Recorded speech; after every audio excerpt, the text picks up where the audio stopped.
TMS, stimulimi magnetik transkranial, është trajtimi i qelizave të trurit me anë të impulseve magnetike. Nëse vuani nga depresioni, varësit nga alkooli apo droga ose çrregullime të tjera psikiatrike dhe neurologjike, ky lloj trajtimi tashmë ofrohet në Spitalin Salus. Spitali Salus ofron terapin TMS, stimulimi magnetik transkranial, një trajtim inovativ dhe pa dhimbje të çrregullimeve neurologjike dhe psikiatrike, si depresioni, varësit, Alzheimer, migrena, skleroza multiple dhe shumë sëmundje të tjera. Trajtimi me TMS ofron rezultate të shpejta dhe të sigurta.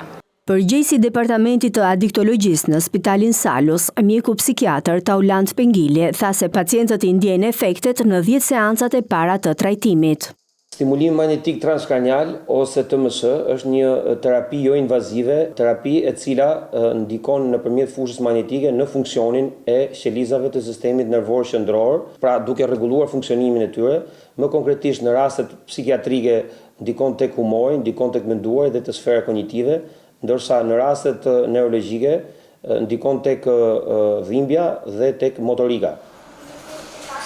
Pacientët duhet të vlerësohen nga mjeku përpara trajtimit për të siguruar që ky trajtim është i përshtatshëm për ta. Procedura përbëhet nga 30 seanca dhe çdo seancë zgjat 20 minuta.